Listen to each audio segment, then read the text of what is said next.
Training institute অথবা training centre পরিচালনা করছেন তাদের জন্য আমাদের অ্যাডভাইস যে একজন ভালো টিচার তিনি যদি ফুল টাইম ছাত্রদেরকে গাইড করে তাহলে ওই ব্যাচে সাকসেসের সংখ্যা অনেক গুণে বাড়বে। আর এটা আমাদের দরকার। আমাদের বাংলাদেশকে যদি আমরা প্রেজেন্টেশন করতে পারি ওয়ার্ল্ডের বুকে, তাহলে আমাদের কাজের মাধ্যমে প্রেজেন্টেশন করতে হবে। বাংলাদেশকে যদি আমরা এগিয়ে নিতে চাই তাহলে কারিগরি দক্ষতা নিয়ে আমাদেরকে কাজ করতে হবে। আসসালামু আলাইকুম রহমতুল্লাহ। আশা করি সবাই ভালো আছেন। Global knowledge international training institute থেকে আবারও স্বাগতম জানাচ্ছি ছোট্ট একটি ভিডিওতে। আজকে ব্যর্থ হওয়া নিয়ে কথা বলবো।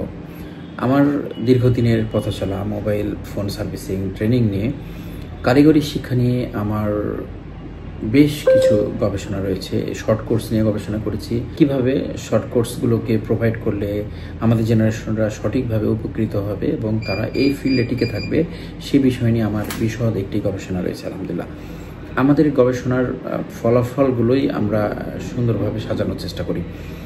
তো আমার এই দীর্ঘদিনের অভিজ্ঞতায় আমরা প্রতি ব্যাচে যেসব ছাত্রদের পাই, তাদের মধ্যে অনেক ছাত্ররাই পাই আমরা যারা অন্যান্য ট্রেনিং ইনস্টিটিউট থেকে তারা প্রশিক্ষণ গ্রহণ করেছে এবং তারা ব্যর্থতার কারণ ভিন্ন রকম হয়। তবে সবচেয়ে বড় অংশ জুড়ে যে ব্যর্থতার জায়গাটা আছে, যে কারণে তারা ব্যর্থ হয়েছে, এই জায়গাটাতে আমি একটি কারণ আমি সবচেয়ে বেশি পেয়েছি। সেটা স্বনামধন্য প্রতিষ্ঠান। অনেক প্রতিষ্ঠান আছে যারা ট্রেনিং করতে গিয়েছে কিন্তু প্রতিষ্ঠান স্বনামধন্য, কিন্তু সেখানে টিচার আছে, টিচারগুলো আসলে স্বনামধন্য কি না, তাদের অভিজ্ঞতা কতটুকু আছে সে বিষয়ে যথেষ্ট সন্দেহহীন। এবং যেসব প্রতিষ্ঠান থেকে ব্যর্থ স্টুডেন্ট বের হচ্ছে তাদের অধিকাংশই তারা গেস্ট টিচার, প্রিপেড টিচার দিয়ে তাদের কার্যক্রমগুলো সমাধা করে। লাইক যে আমরা যখন মোবাইল ফোন সার্ভিসিং শেখাই, সেখানে দেখা যায় যে আমাদের থিওরি পার্ট রয়েছে, সেটা মিটার কম্পোনেন্টের উপরে বিশদ একটি আলোচনা রয়েছে। কম্পোনেন্টের পরে তারপরে তাদেরকে আবার মোবাইল ফোনের সার্কিটের উপরে তাদেরকে এক্সেপশনাল নলেজ প্রদান করতে হবে থিওরিতে। তারপরে আবার মোবাইল ফোন সার্ভিসিংয়ের যে আমাদের হ্যান্ড স্কিলের যে সব জব রয়েছে, কর্মদক্ষতা, সেটার উপরে প্র্যাকটিক্যাল হবে। প্র্যাকটিক্যালের পরে তারপরে আবার তাদেরকে স্কিমেটিক ডায়াগ্রাম, এছাড়াও সফটওয়্যারের উপরে নলেজ প্রোভাইড করতে হবে প্রপারলি। মানে একটা নতুন স্টুডেন্টকে, যেমন আমরা স্কুল কলেজে পড়াশোনা করার সময় আমরা ক্লাস 1 থেকে ক্লাস 10 পর্যন্ত আমরা অঙ্ক, ইংরেজি, বাংলা, ইতিহাস, ভূগোল থেকে শুরু করে বিজ্ঞান সব কিছু আমরা চর্চা করি, ইভেন আরবি। এবং আমরা যখনই আমরা এসএসসির পরে ইন্টারে যাই, ইন্টারের পর থেকে কিন্তু এসএসসিতে কিন্তু আমাদের সায়েন্স, আর্টস, কমার্স এগুলো সেখানে ভাগ হয়ে গেল। এবং আমরা যখন ইন্টারমিডিয়েট করলাম, তারপরে কিন্তু আমরা বিশেষজ্ঞ হওয়ার জন্য কে ডাক্তার, কে ইঞ্জিনিয়ার, ভিন্ন ভিন্ন পথে আমরা চলে যাচ্ছি, তাই না? যখন কোনো একটা ছেলে নতুন কাজ শিখতে আসে, টেকনিক্যাল কোনো সেকশনের, সেটা মোবাইল ফোন হতে পারে, কম্পিউটার হতে পারে বা অ্যানাদার, তাদেরকে প্রাথমিকভাবে একদম প্রপারলি টোটাল শিক্ষাটাই দিতে হয় সফটওয়্যার, হার্ডওয়্যারের উপরে। এবং এটা অলরাউন্ডার করে তুলতে হবে তাদেরকে, যেমনভাবে আমরা আন্ডার এসএসসি পর্যন্ত সব কিছু পড়াশোনা করি। তো এই সময় দেখা যায় যে কিছু প্রতিষ্ঠান গেস্ট টিচার দিয়ে এগুলোকে কাভার করে। কারণ কি, একটা প্রতিষ্ঠানে যদি আমরা কন্টিনিউ টিচারকে আমরা ব্যবহার করি, তাহলে যেটা দেখা যাবে যে আমাদের সারা বছরে 12টা মাসই আমাদের টিচারদের স্যালারি পে করতে হবে। একটা প্রতিষ্ঠান পরিপূর্ণভাবে সারা বছর আমাদেরকে খরচ বহন করতে হয়। তো কিছু প্রতিষ্ঠান আছে যারা বছরে 6টা 7টা ব্যাচ করে, কিছু সময় তাদের প্রতিষ্ঠান কার্যক্রম বন্ধ থাকে, প্রশিক্ষণ বন্ধ থাকে।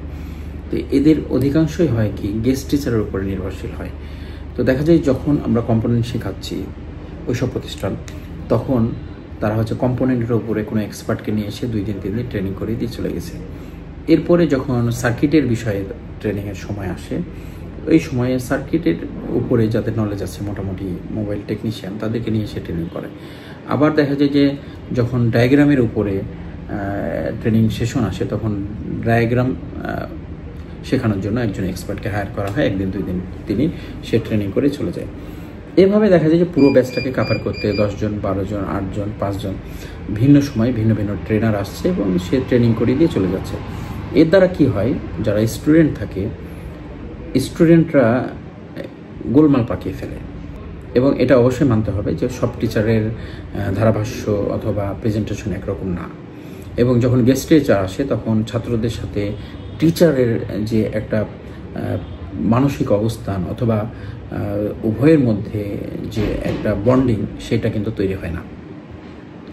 গেস্ট টিচার যখন আসেন তিনি কাউকে চিনেন না, ছাত্ররা হয়তো ওই টিচারের সম্পর্কে কোনো আবেগ নেই। তিনি যখন শিখালেন, ভালো লেকচার দিচ্ছেন, ভালো লাগছে, কিন্তু চলে যাওয়ার পরে তিনি একরকমভাবে শিখিয়ে গেছেন, আরেক টিচার আরেকরকমভাবে শিখিয়ে গেছে। এভাবে পুরো পাঠটা শেষ হওয়ার পরে দেখা যায় যে ছাত্ররা ব্যর্থ হচ্ছে।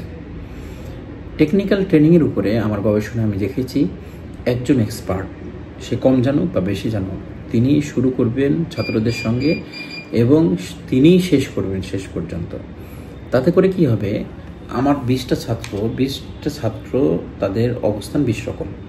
কেউ অনেক ভালো বোঝে, কেউ কম বোঝে, কেউ ভুল বুঝে, কেউ বুঝেই না। এগুলোকে জাস্টিফিকেশন করতে হয়, বুঝতে হয় যে আমার কোন ছাত্রের অবস্থানটা কী, এবং সেভাবে আমাদেরকে গেম চেঞ্জ করতে হয়। কখনো যদি থিওরি বাড়ানোর প্রয়োজন হয়, থিওরি বাড়াতে হবে।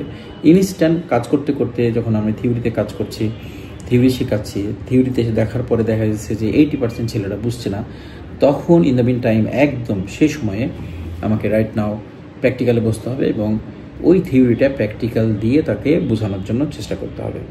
তো এই ফর্মুলাটা যদি আমরা ব্যবহার না করি তাতে করে আমাদের আনসাকসেস হওয়ার ছাত্র সংখ্যা খুব বাড়বে।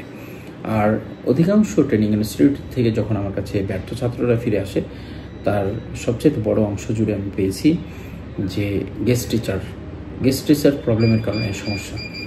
পৃথিবীতে প্রতিষ্ঠানের নামে হাজারো প্রতিষ্ঠান চলে, কিন্তু ব্যক্তি নামে কোনো প্রতিষ্ঠান চলে, সেই প্রতিষ্ঠানের কার্যক্রমগুলো একটু ভিন্ন মাপের হয়। আলহামদুলিল্লাহ আমি এটাকে মেনটেন করার চেষ্টা করেছি। যখন আমি একটা ব্যাচ শুরু করার আগে 2-1 দিন আমি ফ্রি সময় রাখি। আমার লাইফের, আমার পারিবারিক, সামাজিক, ব্যক্তিগত যত ধরনের কাজকাম আছে সেগুলোকে আমি পুরো সমাধা করে তারপরে ব্যাচ স্টার্ট করি।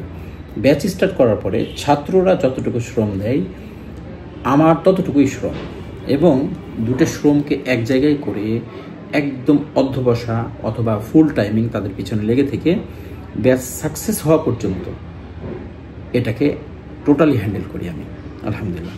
যার কারণে আমি বুঝতে পারি যে আমার কোন ছাত্ররা দুর্বল, কোন ছাত্র সবল, কোন ছাত্র বুঝছে না, ব্যর্থ হয়ে যেতে পারে, তাকে কাউন্সিলিং করা, বোঝা এবং লেকচারের মধ্যে শুরু থেকে শেষ পর্যন্ত একটা মাত্রা যোগ করা হয় এবং নিয়ন্ত্রণ করা হয় এটাকে। যার কারণে ছাত্ররা আলহামদুলিল্লাহ সাকসেসের দিকে। এবং আমি এটা দীর্ঘদিন গবেষণা করেছি। রিসেন্টলি একটা ছাত্র এসেছিল আনাদার প্রতিষ্ঠান থেকে, তিনারও একটাই বক্তব্য যে স্যার বিভিন্ন সময় বিভিন্ন টিচাররা আছে, তারা এক্সপার্ট, কিন্তু তাদের সঙ্গে আমাদের বন্ডিং না থাকার কারণে আমাদের অবস্থান তিনিও ক্যালকুলেশন করতে পারছে না, কিন্তু যে যেভাবে ইচ্ছা আমাদেরকে শিখিয়ে দিয়ে চলে যাচ্ছে। তো 5 জন 7 জন 10 জন টিচার যখন আসে তখন এটা 10 রকমভাবে শেখায়, আমাদের মাথায় নিতে কষ্ট হয়। এজন্য শর্ট কোর্স সম্পর্কে আমাদের গ্লোবাল নলেজের বিশেষ কিছু গাইডলাইন আছে এবং আমরা বিশেষ গবেষণামূলকভাবে আমরা ধারাবাহিকভাবে একাধিকবার, 1-2 বার না, অনেকবার আমাদের সিস্টেমগুলোকে পরিবর্তন করেছি, কারেকশন করেছি এবং এটাকে আরও সুন্দর করার জন্য আমরা সবসময় অগ্রণী ভূমিকা পালন করার চেষ্টা করেছি। এখনও পর্যন্ত আমরা আপগ্রেডিংয়ের উপরে আছি। শর্ট কোর্সের সর্বোচ্চ লেভেলগুলোকে আমরা চেষ্টা করি মেনটেন করার, আলহামদুলিল্লাহ, শুকরিয়া। যার কারণে আমাদের এখান থেকে যারা বের হয় প্রায় 100% কাছাকাছি ছেলেরা এই সেক্টরে টিকে আছে এবং আমাদের বিভিন্ন সময় ভিডিও অথবা তাদের ব্যক্তিগত মেসেজের মাধ্যমে আমরা যে ফিডব্যাকগুলো পাই সেটা আপনাদেরকে শেয়ার করার চেষ্টা করি। আশা করি ভিডিওটির মাধ্যমে অনেক উপকৃত হয়েছেন। বিশেষ করে যারা টেকনিক্যাল ট্রেনিং ইনস্টিটিউট অথবা ট্রেনিং সেন্টার পরিচালনা করছেন তাদের জন্য আমাদের অ্যাডভাইস যে একজন ভালো টিচার তিনি যদি ফুল টাইম ছাত্রদেরকে গাইড করে তাহলে ওই ব্যাচে সাকসেসের সংখ্যা অনেক গুণে বাড়বে। আর এটা আমাদের দরকার। আমাদের বাংলাদেশকে যদি আমরা প্রেজেন্টেশন করতে পারি ওয়ার্ল্ডের বুকে, তাহলে আমাদের কাজের মাধ্যমে প্রেজেন্টেশন করতে হবে। বাংলাদেশকে যদি আমরা এগিয়ে নিতে চাই তাহলে কারিগরি দক্ষতা নিয়ে আমাদেরকে কাজ করতে হবে। কিছুদিন আগেও একজন আমার সঙ্গে যোগাযোগ করেছিলেন ট্রেনিং সেন্টার করার জন্য। আমি বলেছিলাম যে ইন্টেনশনটা যদি হয় আমি টেকনিক্যাল কাজ শেখাবো, তাহলে ইফেক্টিভ ট্রেনিং হয় সেই ফ্যাসিলিটি আগে ক্রিয়েশন করতে হবে। এটা ক্রিয়েশন করার জন্য কী কী লাগবে সে বিষয়গুলোকে আগে আপনি রেডি করুন, রিসোর্সগুলো রেডি করুন, তাহলে কাজটা সুন্দর হওয়া সম্ভব। সকলকে ধন্যবাদ ভিডিওর সঙ্গে থাকার জন্য। সবাই ভালো থাকবেন। আসসালামু আলাইকুম রহমতুল্লাহ।